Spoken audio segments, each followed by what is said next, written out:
Welcome to Oncology Nursing Update, optimizing the care of patients with newly diagnosed multiple myeloma. This is medical oncologist Dr. Neil Love. For this program, I met with nurse practitioner Ms. Charise Gleason from Emory Healthcare in Atlanta. To begin our discussion, I asked her to reflect on how the care of patients with multiple myeloma has evolved during her career. I was initially a hematology nurse, and so 26 years ago, we were admitting myeloma patients to give them VAD, and there weren't a lot of options. It was VAD, and then they went to transplant. I became a nurse practitioner in 2003, and that's really as new treatments started to develop at that time. But at that point, we were talking to patients about a 3 to 5 year life expectancy. And so we don't even have that conversation any longer because with our newer drugs, and especially for a standard risk patient, their life expectancy is so long. And we're seeing patients in our practice that are 20 years out, 25 years out. So it looks very different. And the shift from the hospital to the ambulatory clinic and infusion center really is where the majority of your treatments are. Historically, up to a quarter of our audience has been in oncology less than 5 years, so they really don't have that perspective. The other thing I think was I feel like people kind of were sicker. We're having more morbidity from the disease, more bone problems 20 years ago. Was that the case? It totally was the case. And you would also see that at relapse, where with bone agents now, we get those started right at diagnosis along with induction therapy. And throughout the course of their myeloma, when they relapse, you'll restart them again. So you don't see as many bone fractures. You might still see them at diagnosis, but not as many in that relapse setting. Of course, working at Emory, particularly with Sagar Lonial, who's, a medical oncologist, been a real leader in the field. We've been working with him more than 15 years. You were part, really, initially in trials of the real revolution that occurred, I guess, in the early 2000s with novel agents, in particular, the regimen that everybody kind of came to and ended up using pretty quickly, which is RVD. And of course, Sagar and Emory were a big part of that, as a number of other places. Do you remember how things evolved when RVD got introduced and what you were seeing as you started to treat people with that? And maybe explain a little bit about what it is. Yeah. We initially used bortezomib and then lenalidomide separately on clinical trials. But with early data, when you started combining treatment, we went to that RVD regimen early. And so that's lenalidomide, which is oral, bortezomib, which at the time was IV and now is subcutaneous, and then dexamethasone. And that triplet really changed things in the landscape for myeloma patients. And we started at a time when people were still giving single agent or doublets at that point. And, patients would come in twice a weekly for bortezomib. The lenalidomide was days 1 through 14, and then dexamethasone was a twice weekly dose at that point. And so you really had to monitor patients, get them through the first cycle, I would think was the most challenging at that point. It was just different. But the dexamethasone dosing was different as well. It got us away from that 40 milligrams, 4 days on, 4 days off, which patients didn't like, but still a lot of dexamethasone.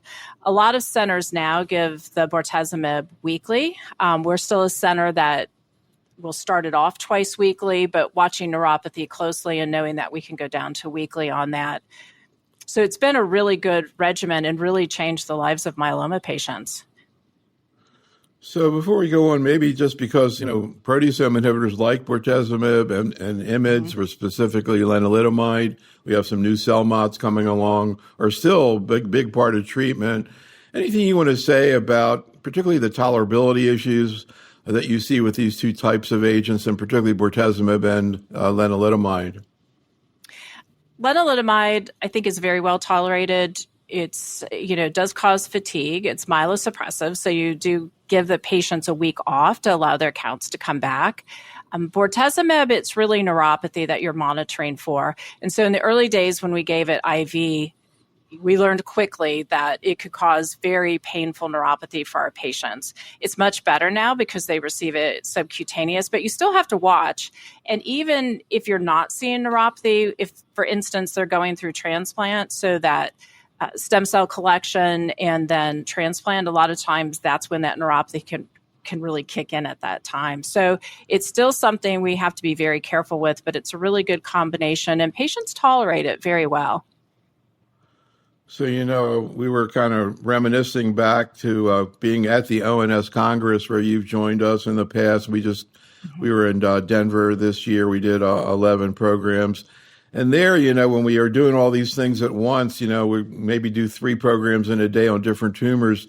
And we had a lot of people going to this, to multiple programs, and we would refer back to other programs. And I was just thinking about one of the themes that in oncology in general that we always got into and almost continue to get into, it's really a huge issue in oncology, is first-line systemic treatment of patients with, I'm going to say, widespread disease.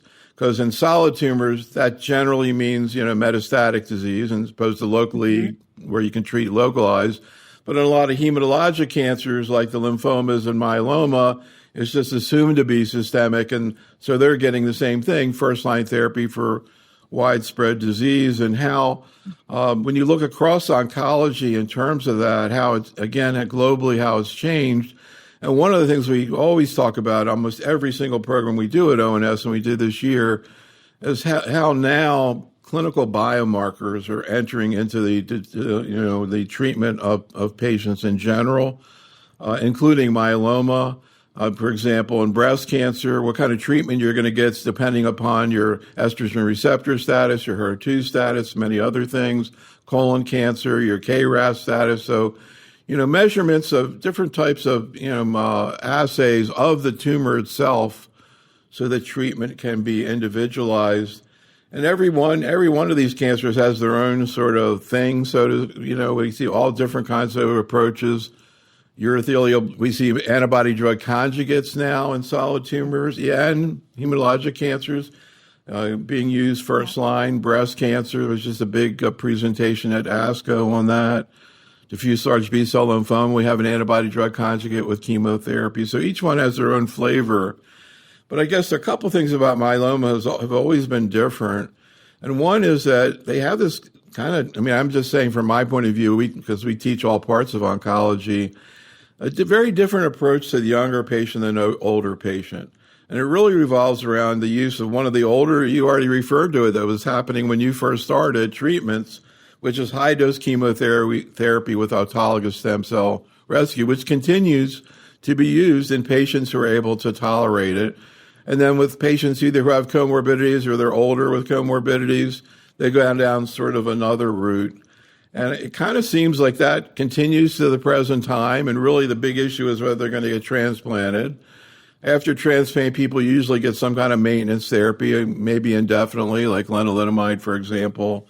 But any thoughts about how you think, you know that you have a patient who's got active myeloma that you and your team are going to be looking at in clinic that day? What are some of the things that you're thinking about as a regard, what are some of the individual characteristics of the patient's tumor and their functional status that are going to kind of lead you in certain directions of treatment? No, that's a good question. And this is with newer treatments, what's changed for us. So the first thing you're going to look at with a new patient is, are they transplant eligible or not? And that's going to take you down the road of the treatment selection. Though having said that, what we do know about those patients who aren't going to go to transplant, they still do well with the multi-drug regimen. So you just give them less of a dose or a little modified on that. And in the other pieces, we risk stratify based on high risk, standard risk disease. So you're looking at those abnormal cytogenetics, those FISH abnormalities, that really helps guide us on our treatment. So knowing that, we're going to give, a transplant eligible patient is going to get a 4-drug regimen. Whether you're standard risk or high risk, you're transplant ineligible, we're still going to treat that same. We're going to give them a multi-drug regimen, just a little gentler. And then where that risk stratification really comes in is in that maintenance setting. So your patient who's not going to transplant, they're going to continue on their treatment. And depending on the risk factors associated with it, whether you can stop one or two of the drugs and go to a single agent maintenance later on or not, is really going to make that decision at that point. And it is very standard to look at these patients with myeloma to see, particularly looking for 17p deletion and p53 status as the highest risk. But of course, there are others in terms of the plan there. Another thing that's kind of come along that I think people hear a lot about, and particularly in clinical trials and in research centers like yours, and more I'm hearing this in the community, sort of a concept that has evolved over the last few years is what's called minimal residual disease. So an assay that'll kind of go subclinical, almost kind of like a tumor marker in a way, to detect the evidence of myeloma at very, very low levels. And when they're, quote, MRD negative, much different prognosis. Any thoughts about how that's affected taking care of patients in this first-line situation, and how patients respond when they start seeing these MRD assays? Yeah. This is why we do 4 drugs up front, right, for a transplant eligible patient, because we know that if you give them that anti-CD830 antibody, so daratumumab or isatuximab, we know that we drive a deeper response. In the old days, like we were talking about, we used to hang back on drugs. We didn't want to give everything up front because you needed it for someday. That's not the case anymore. You want to give our patients the benefit of the best treatment up front because you want to drive that response down deeper into the microenvironment. So when you're looking at minimal residual disease, you're looking at 1 in a million cells, which is pretty amazing. We didn't have that technology before. We're looking at a bone marrow biopsy. And so patients now, we're still looking at the same things we used to look at, but now we get that MRD, looking at it after they've had induction therapy. And then whether or not they go to transplant, then we have that period of time that we look at it afterwards as well. And then annually on those patients. And it really tells us about the depth of their response. I think there's a lot more to learn from it. We still don't have a consensus on how we use it, but everybody in the myeloma community seems to agree now it's very important in how we look at our patients' response to therapy. It's funny when I sit down and chat with people, sometimes I get these little flashes of memory, and I don't know where they came, things I haven't thought about for years. And as you were just talking about MRD, I remember the first time I worked with your partner there, Sagar. Yeah. And at that time, he had pulled this picture of an iceberg all out, and he would show it. I knew you would remember it, because that was the first time really I started to really think about what eventually became MRD, because you would show this picture and see how much ice was really under the water. And that's really the whole issue of subclinical disease. You mentioned the next big step that occurred in upfront treatment of myeloma was the evolution of anti-CD38 antibodies that you just talked about, daratumumab and isatuximab. Mm-hmm. Can you talk a little bit about your vision about and how you explain to patients what these antibodies are, why they're effective, and how it gets integrated? And, it's also used in relapse disease, but now more and more as a standard up front. What do you say to patients about what these are and how much they add? To me, it was really one of the major steps forward in the field. No, I agree. I think, myself as a nurse practitioner, and then our nursing team, reinforces the education on this. We talk about the synergy that you get with these drugs. There's a reason we pair drugs together.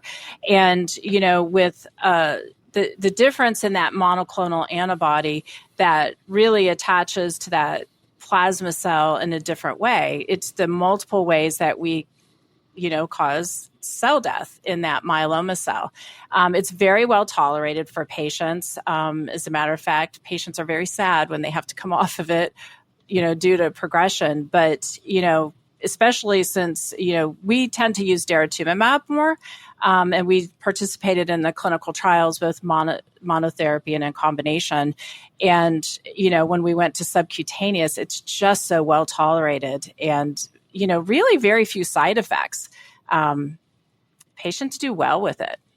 Yeah, that really was a huge moment in myeloma. And, of course, and again, we always talk about this in ONS, that particularly in the upfront setting where there are a lot of patients, people look to what's called phase 3 trials to, where they compare the standard of care versus the experimental. And there are a whole bunch of trials using, often it was RVD, because, that really became, or, some variation of that.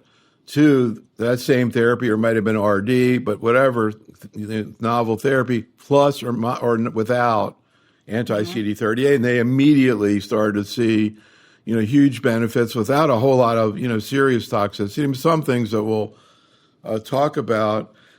But I think one of the things that was really interesting, again, thinking about all across oncology, I don't think there was a meeting we did this year, of the 11 we did at ONS, where we didn't get into the issue of having multiple similarly acting agents within the same treatment class.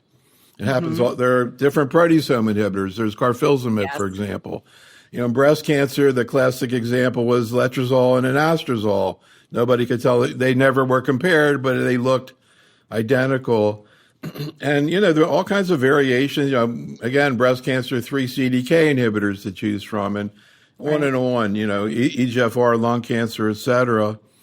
But, I can't think of another situation where you had many times in oncology, you'll see trials indirectly. They seem to have similar benefit. I mean, you're not comparing them directly, but, they're both compared against the same thing. They reduce the chance of recurrence by maybe 50% or whatever it might be. And then you try to figure out which one are you going to give. Maybe there's a little bit difference in the toxicity, so hard to decide often.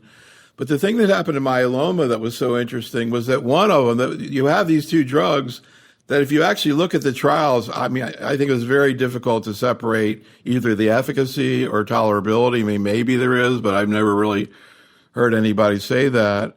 But the thing that was interesting was that one got a sub-Q formulation before the other one did, which is daratumumab. And of course, everybody flipped over to that because that's so much more patient-friendly. And you can talk about the difference between what you saw when it switched to sub-Q. And so really, I think now we're in a situation where almost every patient's getting an anti-CD38 antibody up front. What you pair it with, maybe that varies a little bit, but it's pretty standard, younger, older. But you have the option of sub-Q. But now, as of the ASCO meeting that just happened, it looks like there's going to be sub-Q for isatuximab, and it actually is going to be a little bit different. It's going to be an on-body device instead of having to be given by infusion. I don't even know. Have you ever used that, incidentally? I rarely find people who've even tried it. The on-body device? Yeah. No, I've not, but I've seen it, and I've been in some talks and that where they've presented that. So that's going to be interesting. Right. The thing with subcutaneous for patients, cancer, whatever type of cancer you have, patients want to gain some control back, right? They don't want to spend a lot of time in the infusion center. The more time they have doing what they want to do, the better. And so the subcutaneous formulations really help patients not have to spend as much time in that infusion chair, so they can come in, they can get their treatment, and they can go. And I think in it being very well tolerated it makes it so much easier for a patient. Yeah, and I mean, again, not too many situations right now. Now we're starting to see the immune checkpoint inhibitors starting to become sub-Q. It'll be interesting to see how that affects, what people do. And it seemed like, specifically with daratumumab, that there was a lot less toxicity. It was the infusion was the time, and the infusion, sometimes the first one was very long because they had toxicity. So it seemed like the patient experience was clearly better sub-Q. And it'll be interesting to see when this on-body thing comes on.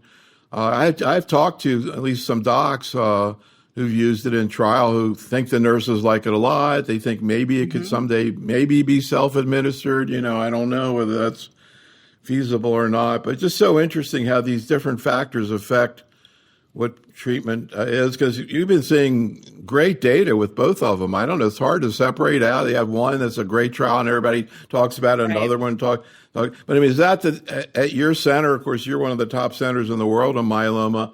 Do you think the perception is that these are two essentially identical, but right now the difference is the sub-Q?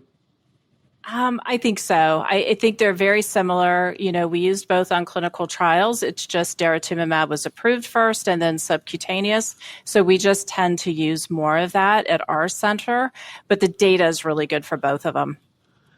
And what do you say to a patient who's about to begin either one of these agents in terms of tolerability issues that might come up, or complications, and what have you actually observed? Yeah, it's with the subcutaneous, we tell them there's a very low chance of having a reaction at that first dose. So that one we do give pre-meds. After that, we don't need to. We talk about maybe some local site discomfort, or, they can get some redness around it or some itching at that site. We talk about, especially because it's in combination. So those other side effects because of the combination drugs, when to reach out to us, the potential for infection issues. They're on prophylaxis drugs for an antiviral.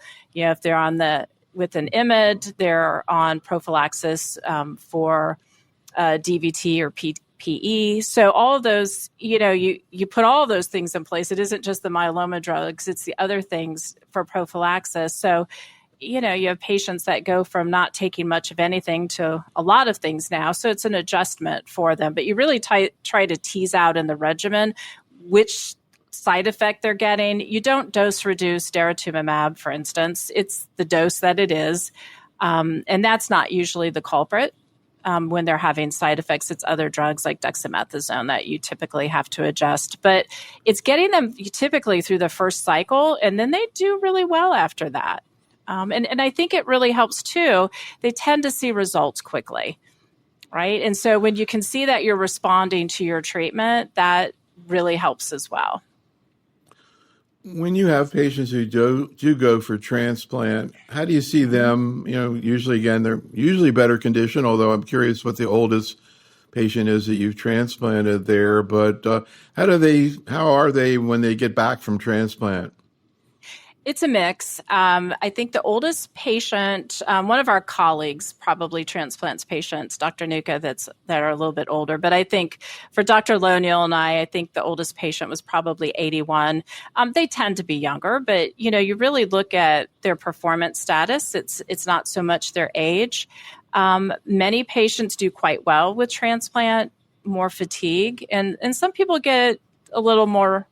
Take more of a hit after it. That's a big dose of melphalan. If you're going to adjust anything on somebody that's, an older patient that's still going to transplant, for instance, you might do a dose reduce of melphalan. So it's that alkylating agent. But for the most part, patients bounce back pretty quickly. They tend to need a little more sleep than they used to. And a little more fatigue. But by 6 months, most people are back to their normal routine. And a lot of patients, it's even sooner, especially a younger patient. And a lot of patients want to go back to work and get back to their activities earlier. So we look for, we do our first restaging for a standard risk patient after transplant around day 100. And for a high risk patient, we do that at day 60. So we can get that maintenance started at that time. So just another issue just to sort of mention that kind of interesting in terms of upfront treatment, which is the issue of smoldering myeloma, and in particular, high-risk smoldering myeloma. And again, your center has been very instrumental in researching this. Can you explain a little bit about what smoldering myeloma is, what high-risk smoldering is, and now the evolution again of anti-CD38, particularly daratumumab, being used in these patients, which kind of surprised me. I think it was a fairly recent trial. They saw great benefits treating these people who always used to be observed. That's true. Yes. So smoldering is, they've got a higher protein, than somebody with monoclonal gammopathy of unknown significance. So they come in with a little bit more disease burden, but then we further risk stratify. Are they high risk? Do they have a higher free light chain, for instance? That puts them in that higher risk category. And those are the only patients that you would consider treating at this point, and it is in the context of a clinical trial. And so we've had multiple trials, and we also had the daratumumab clinical trial where they got it for a period of time, and then there was a maintenance phase afterwards on that. We've also used lenalidomide on trial, on the ECOG trial, and right now then we're also using iberdomide, which is one of the newer drugs that we're looking at, but still very well tolerated. And the thought behind that is, can you give a defined number cycles of treatment to try to keep these patients from converting to symptomatic myeloma. So they never have those organ-related side effects that would force us then to be more aggressive with their treatment. And so I think, we've learned a lot from that and the benefit in that 2-year period. So most of your clinical trials now for high-risk smoldering are with a treatment for around that 2-year period of time. And that's based on the data that came out from the ECOG trial. I'm curious if you actually plan or to use it or have used it. We're still using it for clinical trials, honestly. I think everybody hasn't agreed in our practice on that. We have not started giving it in the high-risk smoldering. That's interesting. At our center yet. So another thing I'm kind of curious about is I'm sure one of the things patients are about to start treatment first line for myeloma, one of the things that's most on their mind, of course, is what to expect from the future. And particularly, how long they might live. Although, in a way, it's kind of interesting because, again, flashing back to Dr. Loneal, I can remember cases he would tell me about over the years of people who went from one trial to the other trial they kept going on the newest treatment before it ever got used. So it's kind of hard to predict. Right now, maybe they have a prognosis of X, but maybe by the time you get to X, there's going to be some agents out there which actually it seems to be occurring, and we'll talk a little bit about that. But right now, given what we know in terms of the follow-up to patients who've gotten what usually is anti-CD38 plus either RVD or some variation of that, roughly what are you expecting in terms of their overall survival if they're standard risk or if they're this much smaller group that's very high risk? In terms of their kind of average or median survival? Yeah, a standard risk patient, for some of those patients, they may have their upfront therapy, go to transplant, and go on lenalidomide maintenance, and they may never progress again. I mean, we see that. The difference is it's hard to predict which patients because they're standard risk. We know with high-risk patients, we have to be more aggressive, but we don't really give patients times. We expect patients to live a very long time with their disease and it to be more of a chronic disease that they're taking a medication for. I think the difference is they're almost always on medication now. Years ago, you would give them a treatment and then they would be off of treatment. And then they would progress and you would go to a treatment again. And that's just not the case now. It's a myeloma world of continuous therapy. And again, we've spent entire programs on this series, for example, on one of the most exciting developments in oncology in general, bispecific antibodies and CAR T therapy and other therapies, all these newer approaches that I think are going to, just like it always happens in oncology, you find a drug that works in people who have relapse disease, they're going to start studying it. So we've in upfront, so now we've got trials looking at all the things I just talked about upfront. Instead of going to transplant, going to CAR T, going to transplant and CAR T. So who knows what's going to happen, 5 or 10 years from now. But I guess let's just put it this way. It's not unusual to see somebody survive 10 years or more. Is that a reasonable thought?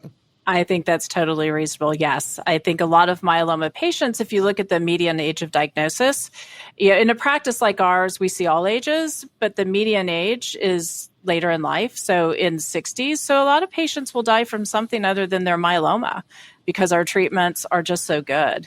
But you're right. We move those treatments. We start them in that relapse refractory patient population. And then as we use them more, we start moving them up front. And that's exactly what we're doing with bispecific antibodies and CAR T therapies.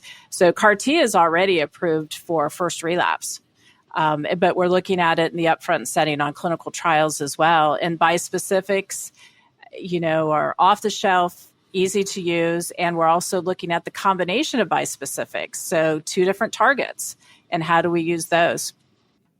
So it's pretty exciting.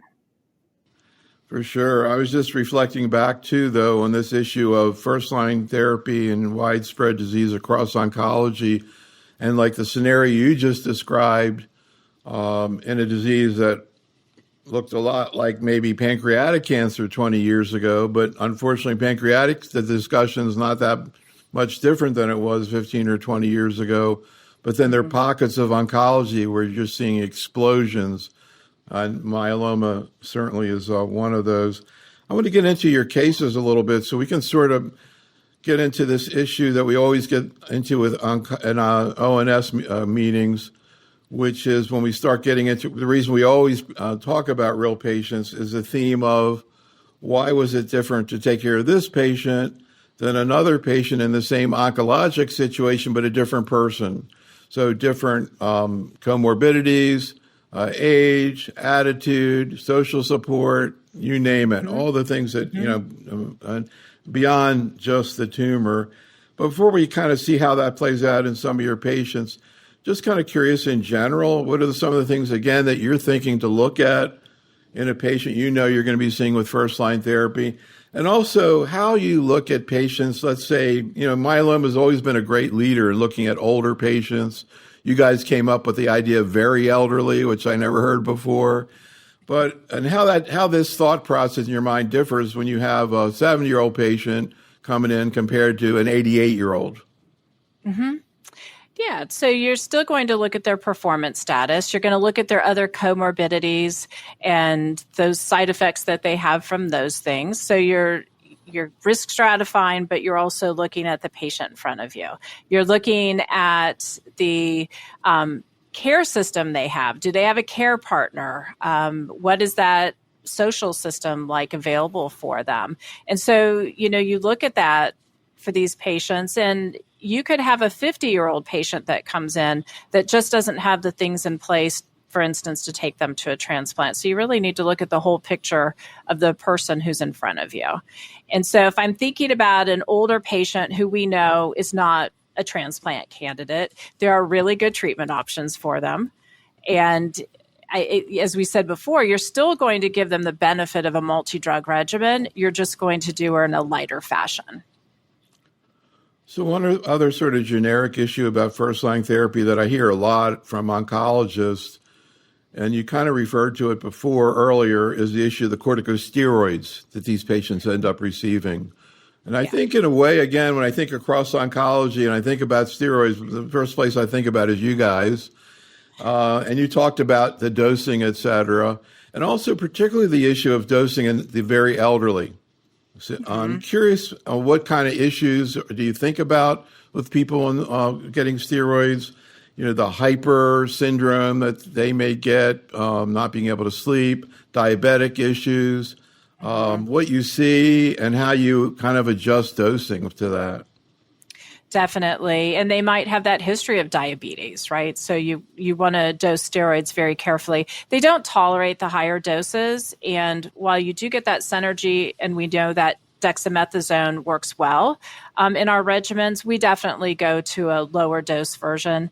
It also makes them more at risk for infections. And so these are things that we have to monitor throughout. So we might still hit it with a little bit higher of a dose of steroid in cycle 1, still nothing like we would do for a younger patient, just to get that response, but watching carefully and listening to their side effects and dialing it down quickly. And then eventually stopping it. You don't have to keep steroids going for the whole time that they're on their therapy. One other sort of general thing I was going to ask you about in terms of, again, initial treatment, even longer term treatment. You talked about the issue of preventive anti-infectives. What about the issue of vaccinations? Do people with myeloma have normal responses to vaccinations? They don't. And, we did a lot of that work during COVID, looking at how are our patients responding to COVID vaccines. And our personal experience, what we learned is those patients that had good disease control that were on a single agent, something like lenalidomide, those are the patients who mounted a response to vaccines. So we know that that's an issue in our patients. So we still have them get a flu vaccine. We still make sure they're caught up on meningococcal, but we know that that response isn't going to be as good for them. So we want to make sure that those around them are vaccinated. All right, let's get into your cases, beginning with this 80-year-old woman. When did you first see her? This was about 3 years ago at that time. So she came in, increased fatigue, some pain and was anemic. And that's really the thing that drove her primary care provider to take another look, because it's not uncommon to be a little more fatigued at that age.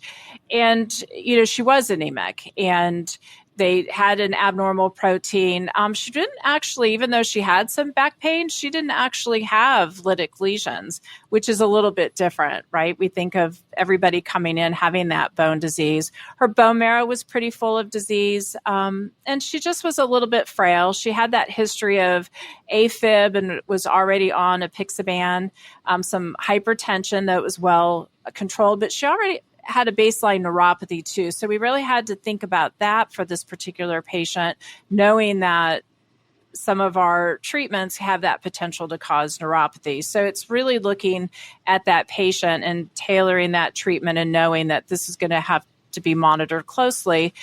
And I think that's the thing that we count on our infusion nurses to help us with as well, right? We see them at the start of a cycle, they go to the infusion center to get their treatment. So, the nurses really play a big role in that.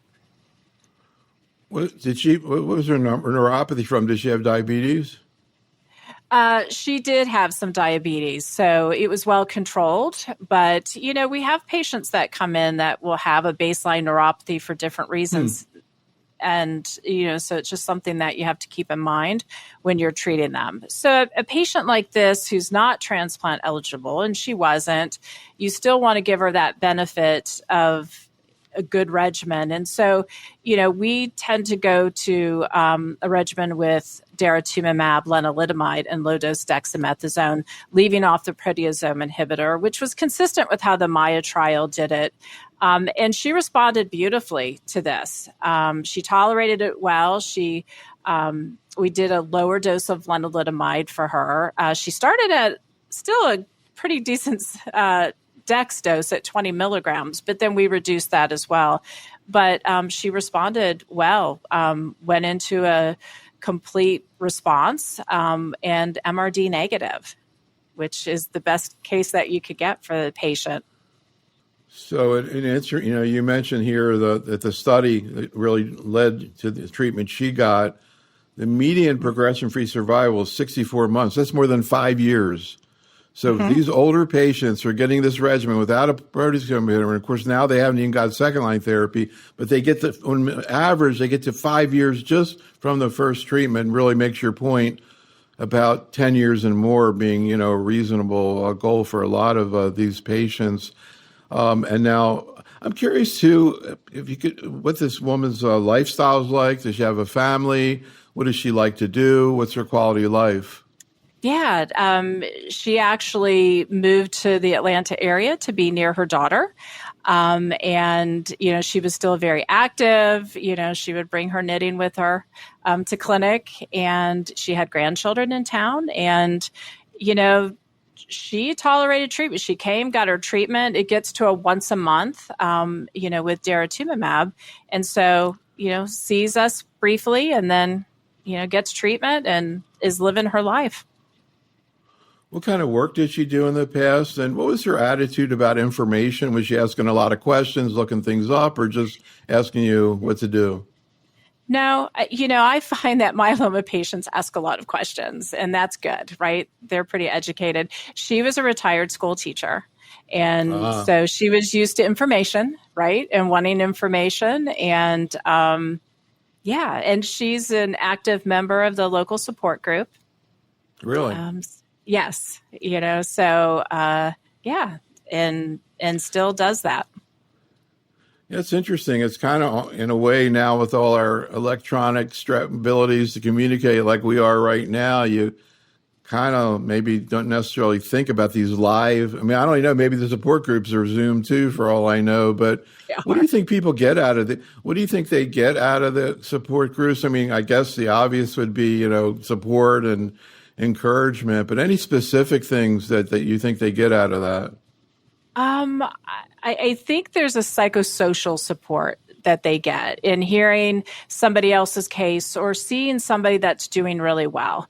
Now, we do get a lot of questions because it'll be like, well, so-and-so's on this treatment. Why is my treatment different? And, you have that conversation that everybody's different and how you get treated, but they do Zoom as well since COVID. So they do a little bit of a hybrid there. But I think, they become friends with each other, and they have sessions that focus on the caregivers, for instance. And I think that's nice for the families as well. It's great that this lady is doing so well. Just out of curiosity, if, she were to have disease progression at some point, I guess one of the things you would think probably she's not going to be a candidate for CAR T, although I would ask if that would be a possibility, because I know there are people who are not eligible for transplant that could go to CAR T. But really, in particular, how you think she would be a candidate for a bispecific, because that seems to be much more tolerable. Seems like somebody like that could probably handle it. What do you think?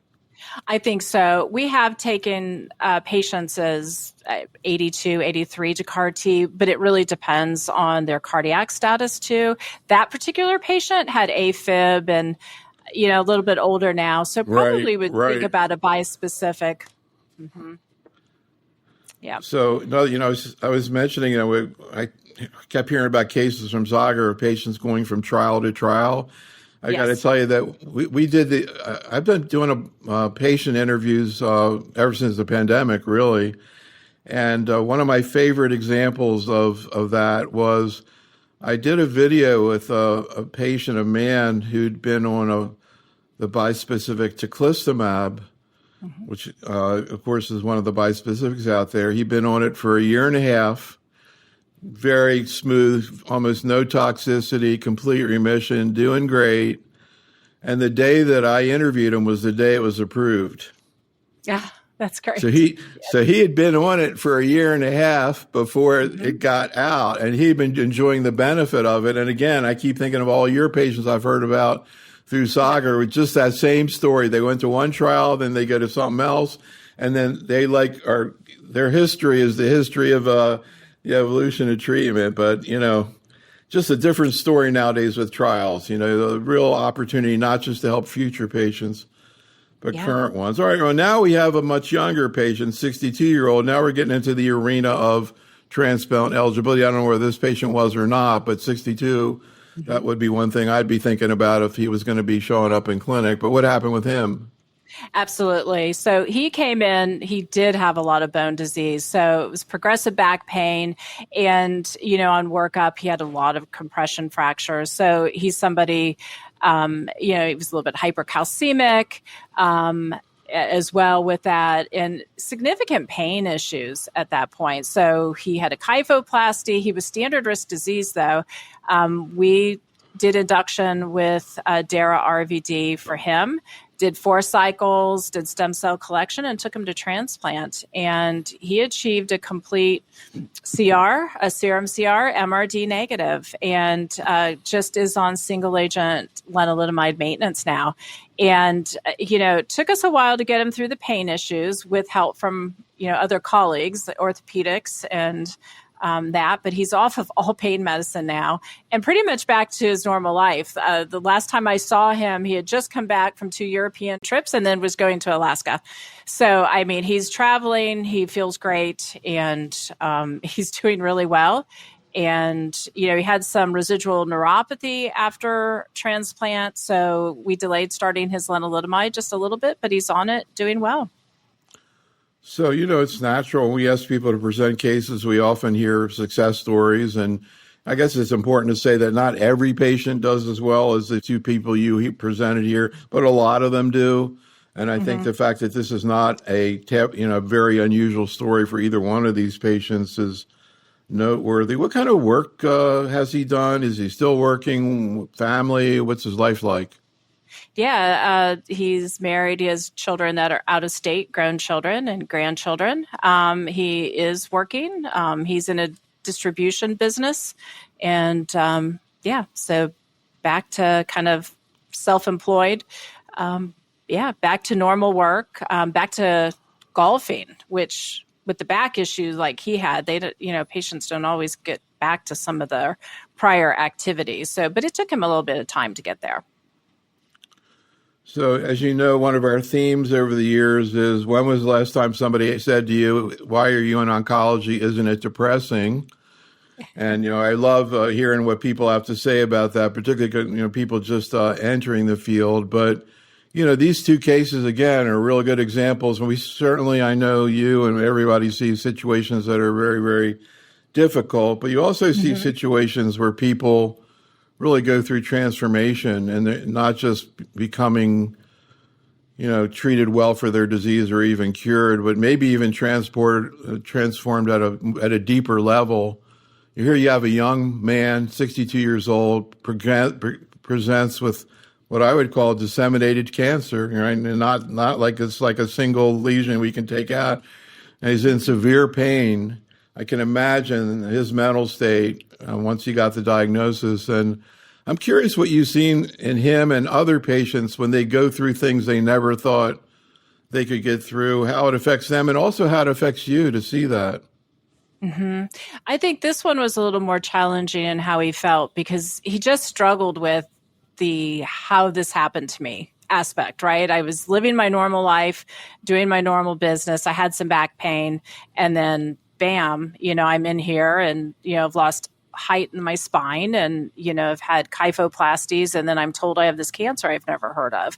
And so I think especially early on, we spend a lot of time helping support our patients through that. And you're right, the first two cases, patients have done very well. We see all aspects of it. Not everybody does as well, though up front, they typically do a little bit better because our treatment regimens are better. But the high-risk patients still can be very challenging. But you get to know your patients, and you see them so frequently. So, you're part of getting them to where they need to be and getting them over this piece of it. And so I think that's where we come in, and we just spend so much time with them. But, I think for this gentleman, when he looks back to where he was, 8 months ago, he can look and say, you're right, I am so much better. And I'm now able to do these things again. And that is our goal for patients. There's a lot of work to do up front to get you to a place that you can get back to what you feel like is normal activity for you, even if you don't go back to what you consider a normal baseline. Another theme that we've talked about over the years at ONS is what we call the bond that heals, which is the idea that the relationship that you have with a patient is a special benefit to them that goes beyond the treatment, the anti-tumor strategy you're using, that they value, that they benefit by the connection they have with you.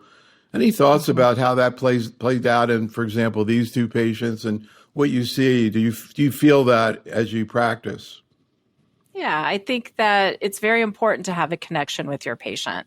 And, I'm not the only advanced practice provider or nurse in our practice. And, we try not to have patients see somebody different every time they come, because having that connection with them is really important, because we do a teamwork approach to taking care of our patients with our physicians. So, Dr. Loneal isn't able to see every patient all the time. And it's important for the patient to have a good relationship with the people that are taking care of them. And sometimes it's not a good fit, and you've got to find that right fit, because that's, they're depending on our expertise. They're depending on us to help manage their side effects and to give them the information, right? And it's an amazing relationship, and we're very fortunate to do what we do. I think we're drawn to oncology for a reason. We all find our specialties, but it's a very special field to practice in. And again, another theme we've had over the years in oncology is thinking about, again, nurses who are new to oncology, who are, trying to understand what's going on and, seeing things that maybe they hadn't ever seen before, in terms of patients suffering and families dealing with really difficult issues, and the challenge of avoiding burnout and taking care of yourself, your own self-health. For one of the things we've done at ONS a number of times is when we introduce the faculty, we have them show pictures of what they do to get away from work, because one of the advice we kept getting all the time was you got to get away from it. But I'm just sort of curious if you have any observations on burnout and any advice to people just starting the field. Yeah, I think when you're starting out, you do also have to figure out those boundaries for yourself. You do have to take downtime, do those things that you enjoy, spend time with your family. If you like to travel, you still need to do all of those things. And count on your team members to get you through. A lot of nursing and advanced practice have gone to residencies or fellowships to bring new people into oncology. And I think that's helpful as well, to give them resources. But I think especially at your bigger centers, we have a lot of resources available to us, people to talk to, when you need to about your patients or somebody that didn't do well. We do still lose patients. So, it's important, I think, for those of us that are more experienced too, to help mentor our new colleagues that have joined oncology. Did you see something about a fellowship? Yeah, we have advanced practice fellowships. So for nurse practitioners and physician assistants, that they do like a 1-year oncology really? rotation through Wow. all the specialties. And our nurses have residency programs. So bringing new nurses into oncology, and they rotate through the different specialties, so they're learning about all of oncology. And it's not something just we do, but I think that's more available throughout, especially at your academic centers. It's a really good way to bring new practitioners and nurses into oncology. One final issue I wanted to mention to you, and this came out a lot when I was talking to the patients with breast cancer, which is complementary strategies. Everything from nutrition to meditation, alternative, massage therapy, acupuncture, anything. You mentioned kyphoplasty before, which is a little bit more medical, but what kind of advice I'm sure people ask you, what should I eat? What do I do about exercise? Any specific strategies you think are helpful, particularly in myeloma? Yeah, I think it's important for myeloma patients to move. They may not be able to exercise in a way that they used to, but movement's essential. If you can just get out and walk, it's so beneficial for you. I do refer a lot of patients for acupuncture, especially patients who have neuropathy. We're very fortunate at our center. We have an integrative oncology practice. So they specialize in acupuncture, in vitamins, those things that you can take, massage, physical therapy for a lot of patients is very beneficial. And we have nutritionists as well. So yes, get a lot of questions about, can I eat this? Can I eat that? Or can I have a drink? Those kind of things. And, we tend to do things in moderation, but definitely we get the advice of our nutritionist as well with patients, especially if they're having issues or diarrhea related to lenalidomide, those kind of things. There's help. I was just sort of, again, flashing a little bit on Sagar. And one of the things I was kind of thinking about him is he has like a little bit more of a sense of humor than most oncologists. And I was sort of wondering whether you do also, and where that kind of fits into your relationship and your clinic. Yes. We're close to the same age. I'm a little older than he is, but we both enjoy movies, and I think we have a similar sense of humor that's a little bit dry. Our younger colleagues in our clinic don't always get it. So, but yes, we bounce things off of each other. I think humor in what we do is very important as well. So yes, I think that's very helpful. And Sagar and I have worked well together for these years, and, so it's been a good partnership. This concludes our program. Special thanks to Ms. Gleason, and thank you for listening. This is Dr. Neil Love for Oncology Nursing Update.